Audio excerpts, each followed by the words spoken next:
Es decir, aquellas personas que ya no tienen madre, que ya no tienen madre cultura, que ya perdieron la matria como razón y esencia de lo que son hijos de la chingada, porque la chingada es la violada, es la que no tiene valor, la que no tiene ninguna permanencia en nuestra cultura, han perdido su alma, son gente desalmada, son gente que puede cometer las peores actos deshumanos, ¿verdad? Y que son capaces de comerciar con personas o despojar a pueblos, personas, familias, despojarlos, masacrarlos, meterlos a la cárcel injustamente. Entonces ese hijo de la chingada es ese personaje que nos hace mucho daño a la sociedad anahuaca y que desgraciadamente pues tiene mucha fuerza porque son muchos y son por cualquier cosa, nos demuestran esta falta de humanidad, esta falta de maternidad, están desmadrados, no tienen esa esencia de la madre, que es la matria, que es la cultura ancestral. Entonces son los hijos de la chingada que necesitamos recuperar, necesitamos reeducarlos y hacer sentirlos, hacer que ellos se sientan orgullosos, que se reconozcan a sí mismos, que tengan fuerza interna a partir de lo que realmente está en lo más profundo de su ser. Yo creo que son los grandes desafíos que tenemos de estos tiempos. Sí, porque todavía el criollo, el malinche, él se siente perteneciente a, por ejemplo, estos gachupines, porque yo diferencio de los españoles de los gachupines. Para mí los españoles son el noble pueblo que vive en España, ¿no? Son los honorables españoles. Ahora el gachupín es aquel español que vino con una mano atrás y otra adelante y que ahora desprecia ese pueblo y esa tierra que les ha dado todo lo que tienen, pero que cuando regresan supuestamente a su madre patria, son rechazados. Porque allá les llaman indianos. Por ahí hay un tarugo Hugo Sánchez, que pues estuvo 5 años en España y ya hasta la forma de hablar le cambió, se trajo una española y bueno, ya se siente él que no pertenece aquí, que tiene su pertenencia en otra parte. Y esa sería la diferencia. El malinche se siente libanés, se siente español, se siente etcétera, pero tiene una pertenencia, aunque esa pertenencia sea pues casi un sueño, porque en la realidad pues no son. Eso lo podríamos invertir, por ejemplo, y entender lo que nos pasa a nosotros de nuestra gente que se va a Estados Unidos, ¿no? Se da ese mismo fenómeno, pero al revés. Entonces, esa gente que está aquí y que tiene generaciones de estar aquí, que sigue hablando como dizque hablan en su tierra, pues es gente que está totalmente afectada, pero que tiene un sentido de pertenencia. El hijo de la chingada, ese no reconoce nada, no reconoce ni a sus padres, ni a su cultura, ni a su madre, no reconoce nada. Él está perdido en el laberinto, no de la soledad, sino de la desolación, de no tener madre, de no tener patria, de no tener matria. Y verdaderamente son gente desalmada. A mí me preocupa mucho esa gente. Es la gente que ahorita está manteniendo este clima de violencia en nuestro país. Comparado con todo el país, son un grupo muy pequeño, pero son muy peligrosos porque no tienen alma, están desalmados. Los veneran. Los veneran, son sus súbditos, mueren por seguir siendo súbditos. Y hay muchos, y luchan por ser más. Eso es lo que yo digo que son los colonizados, colonizadores, los conquistados, conquistadores, ¿no? que juegan ese doble rol, y es cuando la colonización llega a su punto más eficiente. Es decir, cuando el invadido, explotado, colonizado, se vuelve un colonizador más, un invasor más, un depredador más. Y de esos abundan en todas partes y en todos los niveles y estratos socioeconómicos. No es perteneciente a un solo nivel, ¿no? Lo podemos ver aún en los pueblos indígenas.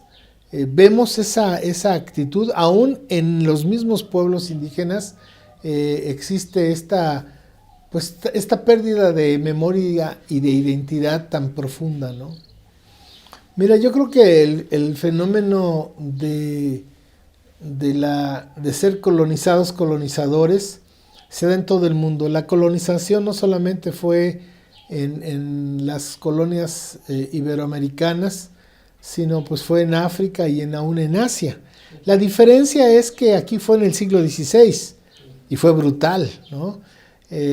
Pero en África y en Asia existió y sigue existiendo eso. Yo pienso que hay gente muy lúcida sobre eso, aún en América, y estamos hablando de nuestros afrodescendientes, que por ejemplo en Haití hay pensadores como Frantz Fanon, que hablan de la negritud desde esa perspectiva de que negro por fuera y blanco por dentro, ¿no?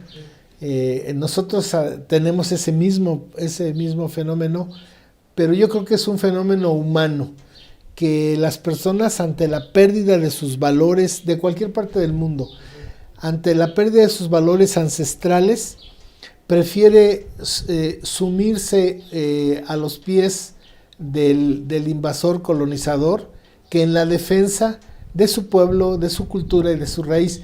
Pero eso se da en muchas partes del mundo, no solamente aquí en el Anáhuac. Fíjate que cuando yo era maestro universitario, algunos muchachos me decían, maestro, ¿qué hacemos, no? Y yo siempre les decía, sálvate tú, descolonízate tú. Si tú lo haces, estás descolonizando al mundo, te estás salvando y estás salvando al mundo.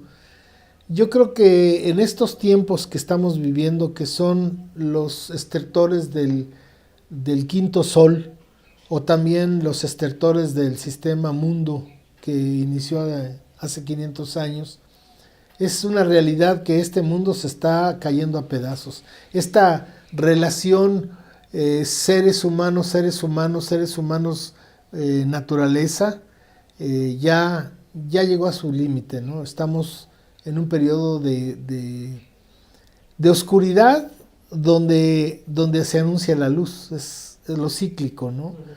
Yo creo que a mediados de este siglo se va a dar el completo rompimiento, desgajamiento de ese poder, que no va a ser por una fuerza externa, va a ser interno, porque se destruye desde su centro y desde su esencia. Y yo creo que lo que necesitamos hacer hoy ya no son tiempos del pescador, ya no son tiempos de masas. Yo creo que hoy son tiempos en que las personas tienen que ser conscientes de su responsabilidad energética, de su conciencia energética, de su cuerpo energético y de su presencia energética en la tierra, como un ser vivo también, y que vienen cambios brutales, ¿no? Brutales, que desde una perspectiva reaccionaria son dolorosísimos, y desde una perspectiva revolucionaria, de que se va a revolucionar este mundo. No me estoy refiriendo en el concepto revolucionario marxista, sino me refiero revolucionar, o más allá de revolucionar, de evolucionar a partir de un hecho violento, porque estos estertores no son más que manifestaciones violentas de un monstruo que se está muriendo y que pretende destruir todo lo que está a su alrededor. Y creo que entonces son las personas las que van a ser los individuos, los que frente a este cataclismo van a salvarse por sí mismos y van a ser personas fuertes físicamente, emocionalmente, intelectualmente, pero energéticamente, ¿no? Que van a resistir este cambio de tonal, por decirlo de una u otra forma. Viene un tonal de los tiempos que va a cambiar y que además es cíclico, ¿no? Es como aquellas personas que se pudieran asustar porque viene la noche o asustar porque viene el invierno. Pues es cíclico y no es la primera vez que sucede. Hoy ya, gracias a la internet, pues ahora se está sabiendo muchas cosas que la historia oficial siempre ocultó. Pero hoy resulta más lógico entender que ha habido civilizaciones humanas mucho más antiguas, estamos hablando de 200 millones de años atrás y así sucesivas, y que han desaparecido y como la naturaleza, ¿no? Se vuelve a reciclar y vuelve a salir el sol. Yo creo que es lo que tenemos que hacer, salvarnos individualmente. No es por una ideología, no es por un grupo político, no es por una religión, es por una dignidad existencial, por conciencia de esa energía generadora. Sí, porque ya no son tiempos en los que tú creas que por medio de una ideología o por medio de un grupo político o de un grupo armado o de un proceso educativo, ya no hay tiempo, ya las cosas están, ya está encima de nosotros, por ejemplo, la carencia del agua, ya está encima sobre nosotros los cambios tan fuertes que está teniendo Tonantzin, nuestra madre querida, pues por lógica de una forma equivocada de vivir, por haber perdido el equilibrio. Entonces, pues ya no se puede pensar en cosas de esa magnitud como fue antes. Hoy va a haber un cambio fortísimo, fortísimo, y van a sobrevivir muy poca gente, y esa poca gente va a ser gente muy valiosa, y como nos lo ha dicho la experiencia histórica, esa gente va a aportar lo mejor de los ciclos, lo tienen y va a ser para el nuevo ciclo. Es como las semillas, las mejores semillas van para el nuevo ciclo. Entonces, bueno, es una forma natural de ver las cosas sin tratar de llegar a cosas fantasiosas o tremendas, ¿no? Es así el mundo, así es la vida, ¿no? Los viejos abuelos tenían ese concepto que la muerte es vida, ¿no? Y un ejemplo muy bello es el maíz, que se le hace una ceremonia y se le entierra, ¿no? Y da vida.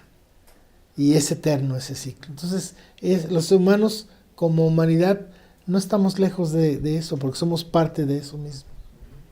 Como individuos o como grupo. Mueres, renaces como civilización. Pues creo que ahí podríamos cortar esta primera parte y vamos a la educación, que es La educación.